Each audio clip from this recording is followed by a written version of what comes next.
반갑습니다. 아카로드 통합과학 김이겸입니다. 오늘은 생명 시스템에서의 정보의 흐름이라는 주제로 같이 이야기를 나눠볼 건데, 이 단원에서는 생명 시스템이 무엇이고, 그리고 그 시스템 안에서 어떤 정보의 흐름이 일어날 때 이 정보가 흘러간다라는 것은 어떤 의미인지, 그리고 정보의 흐름을 통해 어떤 결과가 나타나는지를 같이 한번 공부를 해보려고 합니다. 자, 본격적인 내용에 들어가기에 앞서서 생물이 뭐냐라고 하는 다소 근본적인 질문을 한번 던져보면서 시작을 할 건데, 여러분들이 생물이 뭐냐라는 질문을 받았을 때 움직이는 거, 살아있는 거, 이런 다양한 생각이 들 겁니다. 하지만 이 생명과학의 범주에서 생물이라는 것은 생명현상, 생명활동이라고도 하는데, 이 생명현상을 영위하는 주체, 영위한다는 것은 지속적으로 수행을 한다는 거예요. 이 지속적으로 수행할 수 있는 주체들을 생물이라고 정의합니다. 그러면 생명현상이라는 것은 우리가 어떤 생명체들을 관찰했을 때 공통적으로 관찰되는 몇 가지 특징들을 생명현상이라고 정리를 했는데, 대표적으로 몇 가지만 이야기를 해보면, 모든 생명체는 자기가 필요로 하는 물질을 화학 반응을 통해서 만들어내곤 합니다. 이런 것들을 물질 대사라고 하고요. 뿐만이 아니라 세포의 숫자를 늘리거나 아니면 세포의 하나의 크기 자체가 늘어나는 생장이라는 과정이 관찰이 되기도 하고, 그리고 원래 존재하던 개체로부터 또 다른 개체가 만들어지는 생식, 주변의 자극으로부터 반응을 하고 내 상태를 일정하게 유지하려는 성질, 이런 것들을 항상성이라고 하고, 만약에 주어진 환경이 계속 변한다면 생물은 그 주어진 환경에 적응을 하려고 합니다. 적응 또는 진화하려고 하는 특징. 마지막으로 생물을 구성하는 생물의 형태를 보면은 체계적으로 구성이 되어 있어요. 단순하게 세포가 뭉뚱그려서 모여 있다기보다 세포가 모여서 어떤 한 단위의 기능을 수행을 하게 되는데, 이런 것들을 체계화되어 있다라고 합니다. 좀 복잡하기는 한데 결론부터 얘기하면 모든 생명체들은 나름의 생명현상을 수행함으로써 그 생명체 고유의 형태나 성질을 띠게 됩니다. 형태나 성질을 띠게 돼요. 그리고 이거를 좀 더 요약해서 표현을 하면은 간단하게 형질이라고 이야기하는 경우도 있습니다. 그래서 우리가 중학교 때 유전 시간에 배웠던 걸 떠올려 보면, 이 개체마다 각각의 형질을 띈다라고 얘기를 할 때 이 형질이 구조적인 특징 그리고 기능적인 특징을 아울러서 얘기하는 개념이라는 것을 한번 짚고 넘어가도록 하겠습니다. 자, 근데 어떤 생명체가 고유의 형질을 띈다는 거는 사실 자연 발생적인 게 아니죠. 내가 왜 이렇게 생겼는지, 내가 어떤 성질을 가지고 있는지는 사실 부모님으로부터 기인한 거에 가까워요. 그러면 부모님이 나에게 어떤 형질을 물려줬다라는 거니까 우리가 이런 형질을 유전 형질이라고 표현하기도 합니다. 하지만 특징을 물려준다는 게 어찌 보면 좀 추상적인 그런 느낌이 있죠.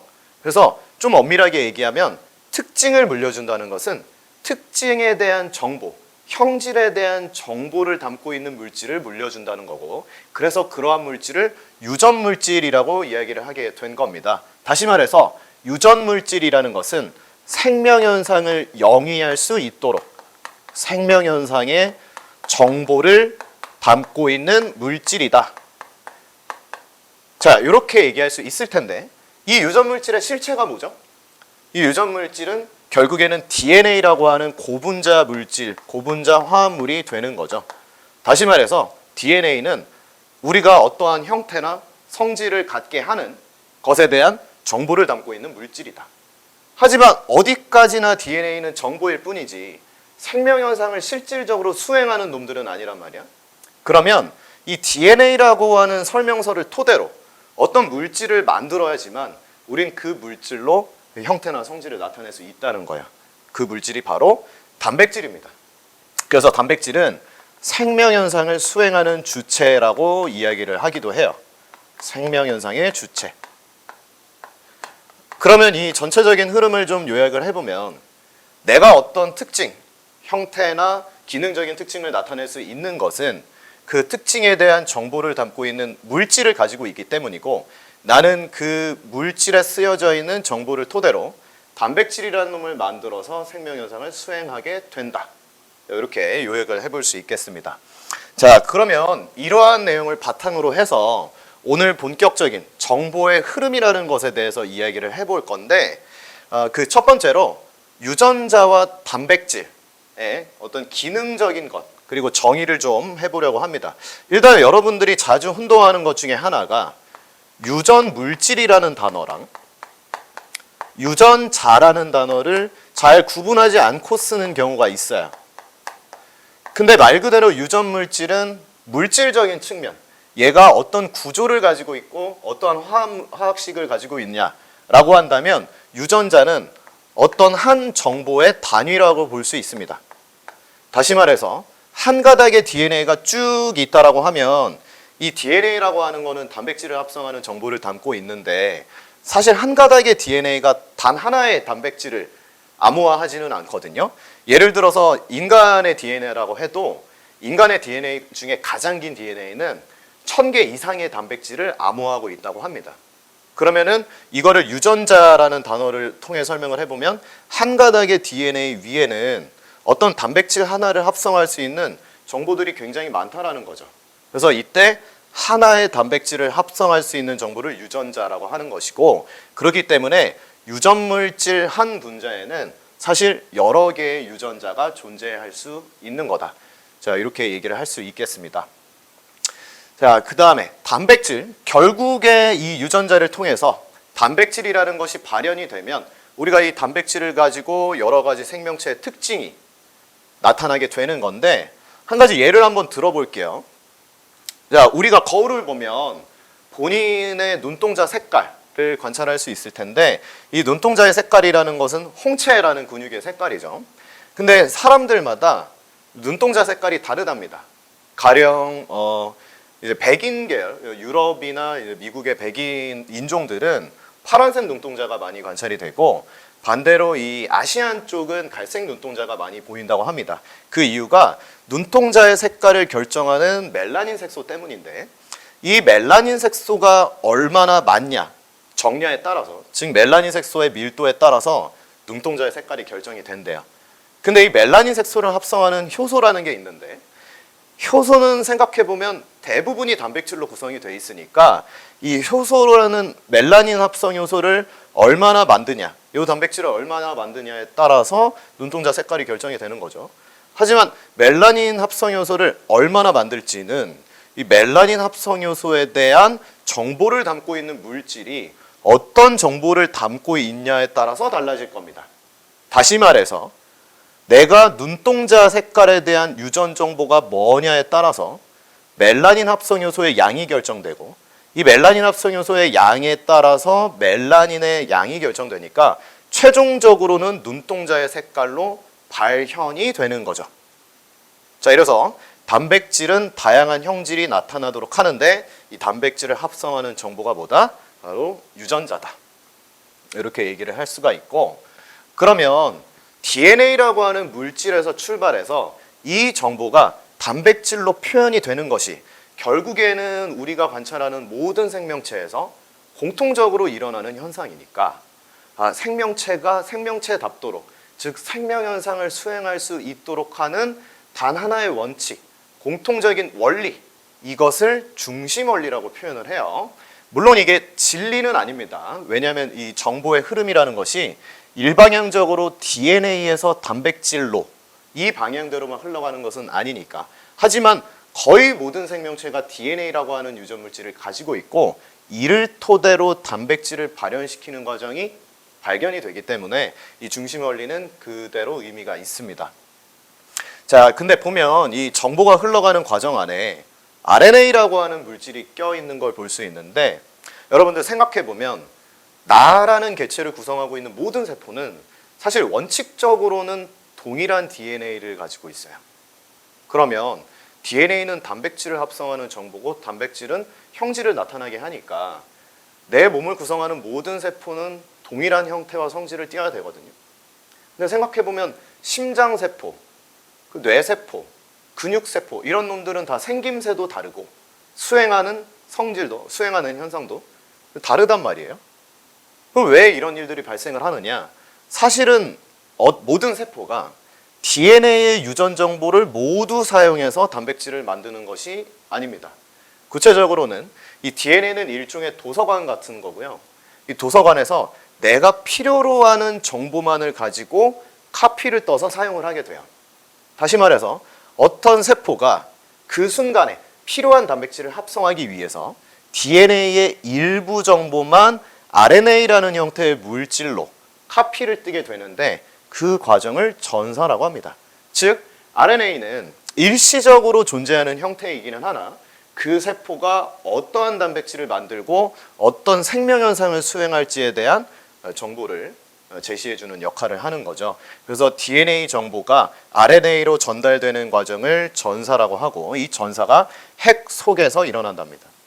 그럼 실질적으로 단백질이 만들어지는 정보는 RNA의 정보가 되겠네요. 그래서 RNA 정보를 통해서 단백질이라는 물질을 만드는 과정을 번역이라고 하는데 이 번역 과정은 핵 밖에 세포질이라는 곳에서 일어나고 그리고 리보솜이라는 기관에서 일어난답니다. 그러면 지금 이 상황을 간단하게 좀 모식적으로 표현을 해보면 이 모든 세포가 그런 건 아니지만 진핵세포, 우리가 중학교 때 배운 원핵생물계를 제외하고는 모두 뚜렷한 핵 구조를 가지고 있어요. 핵막을 가지고 있고 핵 안에 DNA라고 하는 유전 정보를 가지고 있는데 이 DNA의 일부 정보를 토대로 RNA를 만들어내는 과정이 핵 안에서 일어납니다.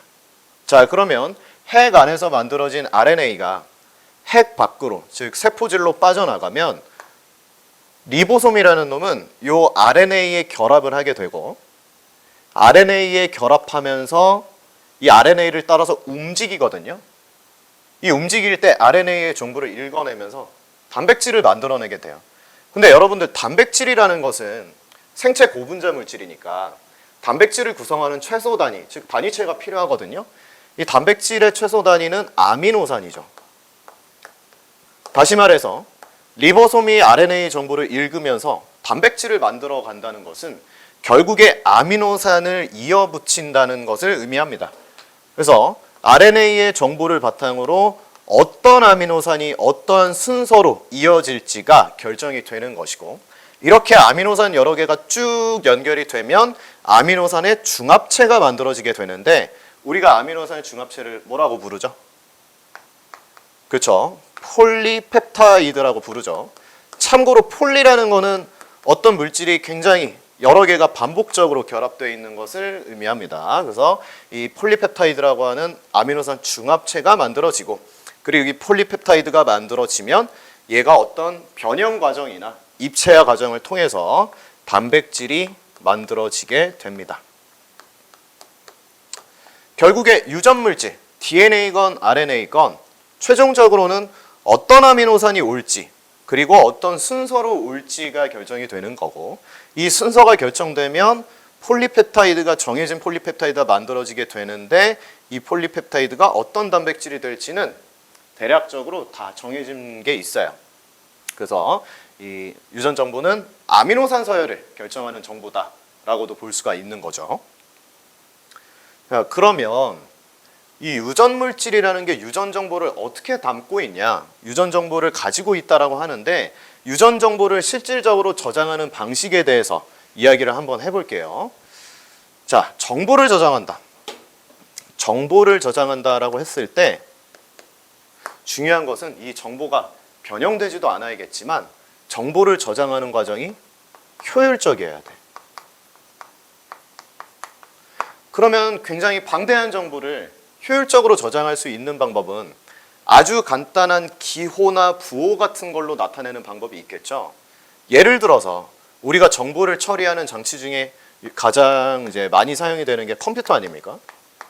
이 컴퓨터의 예시를 생각해 보면 사실 컴퓨터는 0과 1 두 가지 문자, 두 가지 숫자의 배열로서 다양한 정보를 만들어내는 것처럼 유전 정보라는 것도 최소한의 부호, 최소한의 암호를 반복적으로 사용을 해서 다양한 정보를 만들어낼 수 있어야 돼요.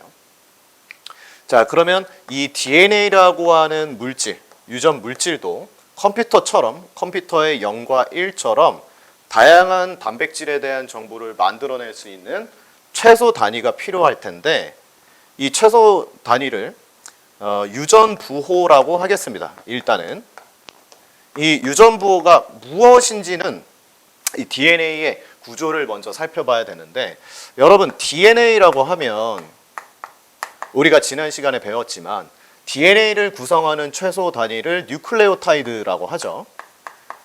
DNA가 고분자니까 뉴클레오타이드 여러 개가 중합해서 만들어져야 하는데 이 뉴클레오타이드는 다시 당과 인산과 염기라는 물질이 1대1대1로 결합한 단위체입니다. 근데 뉴클레오타이드는 당과 인산은 변하지 않는데 이 염기라는 놈이 다시 4가지로 구분이 된다라고 해요. 그래서 이 4가지의 약자만 써보면 ATGC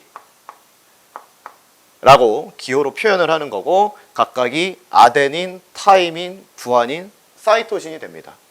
그럼 결국에 염기가 4종류이기 때문에 뉴클레오타이드도 4종류가 되는 건데 이 4종류의 유전 부호를 통해서 어떠한 단백질이 만들어질지가 결정이 된다는 거니까 결국에 4종류의 부호를 통해 어떤 아미노산이 어떤 순서로 결합이 될지가 결정이 된다라는 뜻이죠. 그럼 여러분들 아미노산이 몇 종류죠? 아미노산이라는 것은 사실 특정한 작용기를 가지고 있는 물질 다 아미노산이라고 하기 때문에 수는 셀 수 없이 많습니다. 하지만 그 중에서 단백질을 형성하는 데 필요한 아미노산, 이런 아미노산의 종류는 20종류밖에 되지 않아요. 그러면 나는 이 ATGC라는 4가지의 부호를 통해서 20종류의 아미노산을 암호화할 수만 있으면 되는 거죠. 자, 써보면 ATGC 4가지의 염기의 조합을 통해서 아미노산 20종류를 지정할 수 있으면 되는 겁니다. 만약에 염기 하나로, 염기 한 가지로, 염기 한 가지가 아미노산 하나에 대응이 된다. 즉 염기 한 가지가 아미노산 하나를 암호화하고 있다고 하면 총 4가지의 아미노산을 암호화할 수 있으니까 턱없이 부족하죠. 근데 만약에 ATGC 4가지 유전부호로 2가지 염기의 조합을 만든다고 하면 지정할 수 있는 아미노산은 4의 제곱까지가 될 거예요. 한 가지보다는 숫자가 늘었는데 여전히 20개보다는 좀 부족하다는 걸 확인을 할 수가 있습니다. 자, 근데 3가지의 염기의 조합으로 아미노산을 지정한다고 하면 4의 3승가지의 아미노산을 암호할 수 있는 거니까 20가지보다 훨씬 많은 숫자가 되죠. 근데 부족하면은 지정을 못하는 아미노산 생기니까 최소 3가지의 염기의 조합을 통해서 아미노산을 지정하는 게 타당할 겁니다. 그래서 이 염기 3개의 조합이 아미노산 하나를 결정할 수 있는 최소 단위가 될 거고요. 물론 이 염기 3염기 조합이라고 할까요? 3가지 염기의 조합을 3염기 조합이라 했을 때 이 3염기 조합의 가지수는 64가지고 그리고 아미노산의 종류는 20가지니까 사실 염기의 조합이 좀 더 많은 거죠. 그러니까 어떤 아미노산은 2가지 이상의 염기의 조합이 한 가지의 아미노산을 지정하는 경우도 있을 겁니다. 그렇죠. 그래서 어쨌든 간에 3개의 염기가 조합이 돼야 어떤 아미노산이 연결이 될지를 결정할 수 있어서 이 유전 물질에서 3개의 염기의 조합을 유전 정보의 최소 단위라고 할 수 있는 거고요. 좀 있어 보이게 표현을 하면 이 3염기 조합을 트리플렛 코드라고 얘기합니다.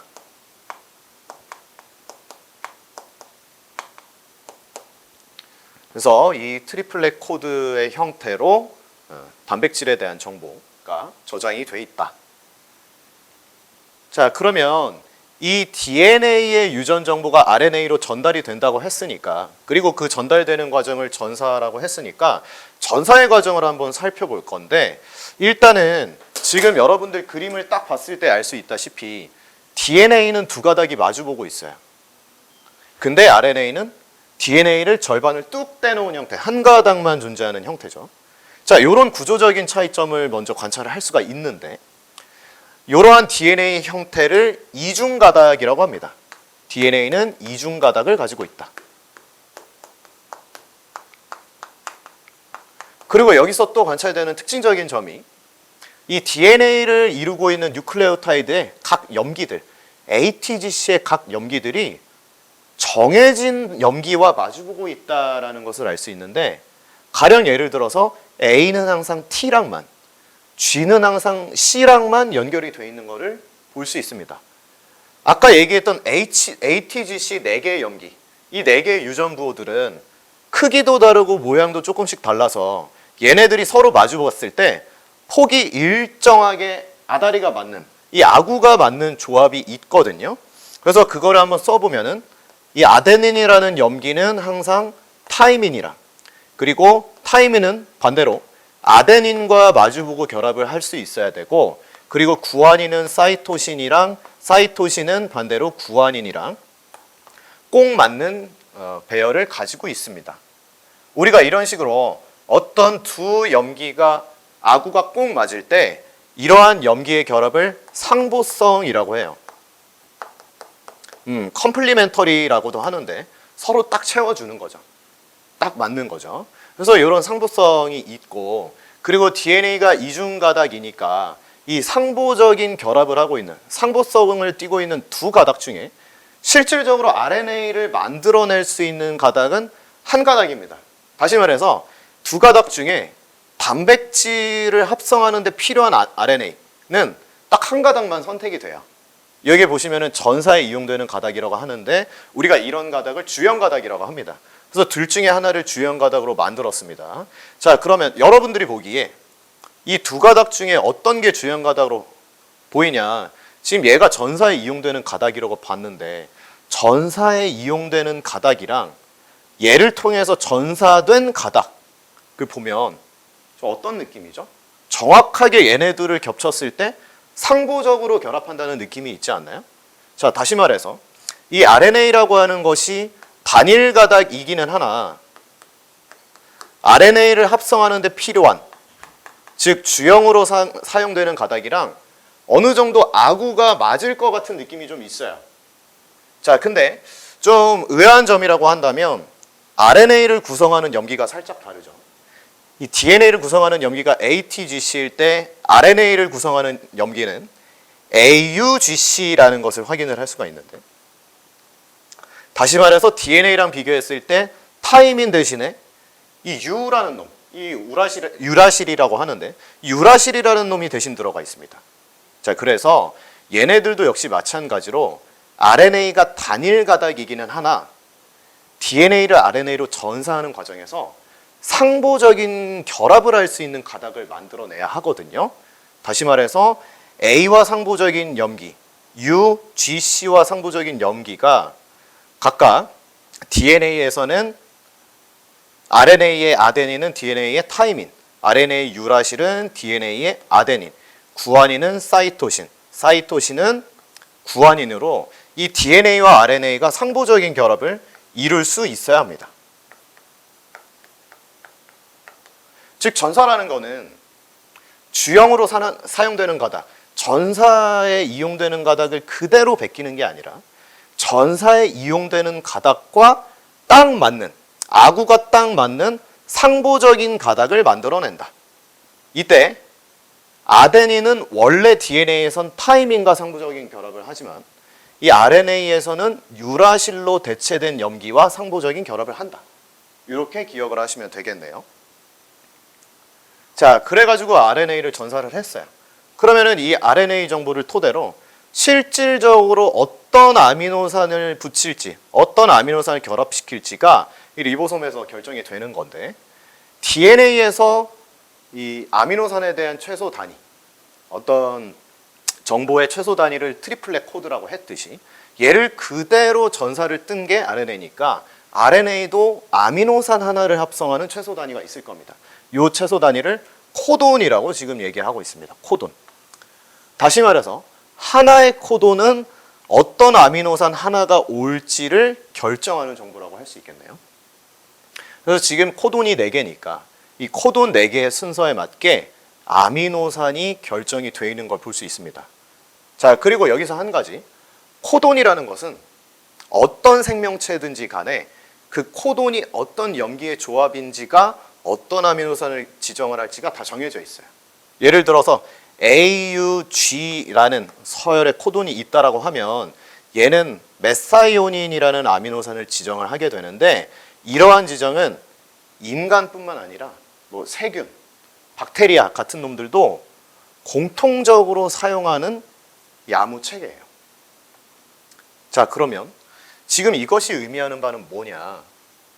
지금까지 얘기했던 DNA 정보를 토대로 RNA 만들고 이 RNA에 있는 염기 서열을 토대로 아미노산을 지정을 하는 것이 모든 생명체에게 공통적으로 발견이 되는 유전 암호 체계라는 거예요.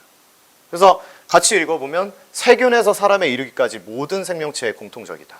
그럼 여기서 우리가 얻어낼 수 있는 결론은 뭐냐면, 모든 생명체가 공통적인 어떤 특징을 가지고 있는데 그 특징이 아까 중심 원리라고도 표현을 했던 생물이 생명 현상을 할 수 있게 해주는 특징이다 라고 하면, 사실은 모든 생명체가 공통의 조상으로부터 뻗어져 나왔다라는 것을 추측해 볼 수 있는 거죠.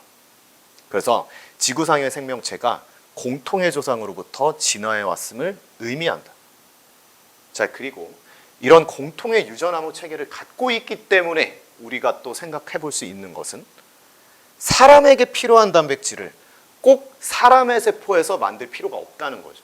자, 예를 들어서 이 당뇨병 환자들은 인슐린이 부족하니까 인슐린을 주사를 해줘야 돼. 근데 예전에는 인슐린을 얻기 위해서 돼지의 췌장에서 인슐린을 빼왔어요. 근데 그러다 보면 돼지가 지속적으로 인슐린을 많이 막 만들어내야 되는데 그럼 얻어낼 수 있는 양의 한계가 있는 거죠. 그래서 어떠한 생각을 했냐면, 어차피 이 유전 정보를 토대로 단백질을 만드는 체계는 다 공통이니까 인슐린을 합성하는 유전 정보를 박테리아, 대장균의 유전 정보 사이에다 끼워 넣자라는 생각을 하게 됩니다. 그래서 대장균이 가지고 있는 유전 물질에다가 인간의 인슐린을 합성할 수 있는 유전 정보를 끼워 넣는 거야. 그러면 대장균은 이 유전자가 끼워 들어왔는지도 모르고 자기가 가지고 있는 유전 물질이라고 판단을 해서 이 유전 물질을 토대로 단백질을 만들겠죠. 그럼 단백질을 만들다 보면은 인슐린이 자연스럽게 만들어지게 됩니다. 근데 대장균은 다른 세포에 비해서 분열도 빠를 뿐더러 대장균이 20분에 한 번씩 분열을 하니까, 그리고 얘네들이 계속해서 유전 물질을 복제하고 증식하고 단백질 만들고 하니까 돼지에서 얻어낸 것보다 훨씬 빠르게 인슐린을 만들 수 있다는 거죠. 그래서 이 유전 암호 체계의 공통성이라는 것을 이용해서 필요로 하는 단백질을 다량으로 생성할 수 있는 이 기술로 진화를 하게 됐다라는 얘기입니다. 자, 지금까지 배운 내용, 좀 어렵고 생소한 내용들이 많이 지나왔을 텐데 지금까지 배운 내용 좀 정리하면서 오늘 시간 마무리해 보도록 하겠습니다. 자, 일단 첫 번째는 생명체는 모두 DNA라고 하는 유전 정보를 가지고 있다. 유전 물질을 가지고 있다. 근데 모든 DNA의 유전 정보를 사용하는 것이 아니라 어떤 순간에 그 세포가 필요로 하는 유전 정보의 일부분만을 RNA라고 하는 형태로 전달을 시킨다. 이 과정을 전사라고 했습니다. 그리고 RNA의 정보를 토대로 실질적으로 단백질을 만들어내는 과정, 이 단백질을 만들어내는 과정을 번역이라고 했습니다. 근데 여러분들 이렇게 키워드만 기억을 해놓지 마시고 전사가 어떤 과정이고 번역이 어떤 과정인지를 머릿속으로 좀 그림을 그릴 수 있으면 좋아요. 이 전사라는 거는 어떤 걸 똑같이 다시 만드는 게 아니라 내가 사용할 정보, 이 두 가닥에서 내가 사용할 정보에 대한 상부적인 가닥을 만들어내는 과정, 요게 전사의 진정한 의미였고요. 번역이라는 것은 이렇게 만들어지는 RNA를 토대로 아미노산의 배열 순서를 결정하는 과정. 이런 식으로 이 단어의 이면에 숨겨져 있는 의미를 이미지화하면서 머릿속으로 그려보면서 공부를 해보면 좋을 것 같습니다. 그리고 두 번째는 유전 암호 체계의 공통성이었죠. 이런 식으로 어떤 정보의 흐름이나 정보를 토대로 단백질을 만들어내는 시스템이 모든 생명체가 공통적으로 가지고 있기 때문에 우리가 이 공통성을 통해서 생명체들 사이의 유형관계, 진화적으로 멀고 가까운 관계나 또는 생명공학 기술을 통한 인간에게 이로운 물질을 얻어내는 것들이 가능해졌다. 자, 이렇게 두 가지로 좀 요약을 해보겠습니다. 자, 그래서 생명 시스템 내에서의 정보의 흐름에 대해서 좀 짧지만 컴팩트하게 정리를 해봤는데 여러분들 복습 많이 하시고 또 질문도 많이 남겨주시고 그리고 연습 문제도 풀어보면서 오늘 배웠던 거를 잘 익히는 시간을 가졌으면 좋겠습니다. 자, 여기까지 해서 오늘 수업은 마무리해 보도록 하겠습니다. 네, 지금까지 아카로드 통합과학 김이겸이었습니다. 안녕.